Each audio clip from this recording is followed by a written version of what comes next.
Non mais dis-moi que c'est une blague. Le Bayern Munich a déclaré la guerre au Real Madrid. À la fin de leur match contre l'Atalanta, tous les joueurs se regroupent devant leurs supporters. Ils sont là pour chanter. Au début, ils chantent quelque chose de normal, puis, juste après, ils commencent à insulter le Real Madrid. Voici les paroles. Madrid, Madrid, avec des chants dirigés contre Madrid. Et là, on se dit, qu'est-ce qu'on va voir ensuite? Et pendant ce temps-là, de l'autre côté, on a une mauvaise nouvelle. Malheureusement, on a appris ce matin que Thibaut Courtois est forfait pour les 6 prochaines semaines. Il va donc rater les quarts de finale aller-retour face au Bayern Munich.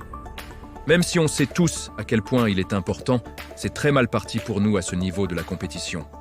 Thibaut Courtois est primordial, surtout avec le niveau qu'il a montré jusqu'à là. Heureusement pour nous, on a un remplaçant de luxe. La Ligue des Champions qu'on avait gagnée avec José Luis, c'était aussi grâce à lui.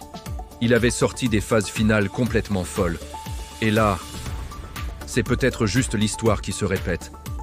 Je tenais également à vous informer qu'un attaquant de Bodø Glimt a été sélectionné pour la première fois avec la Norvège. En Ligue des Champions cette saison, il a claqué 5 buts et 3 passes décisives. Donc, clairement, la Norvège, en termes d'attaquants, ils ne peuvent pas se plaindre.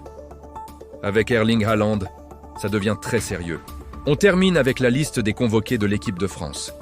Au poste de gardien sont convoqués Lucas Chevalier, Mike Maignan et Brice Samba. En défense, on a Lucas Digne, Malo Gusto, Lucas Hernandez, Théo Hernandez son frère, Kalulu, Konaté et Saliba. Au milieu, on retrouve Kamavinga, N'Golo Kanté, Manu Koné, Rabiot, Tchouaméni et Zahir Emery. Et pour terminer en attaque, Cherki, Ousmane Dembélé, Hugo Ekitike, Randal Kolo Muani, Kylian Mbappé, Michael Olise et Thuram. Va comprendre pourquoi ils n'ont pas été sélectionnés, je ne sais pas.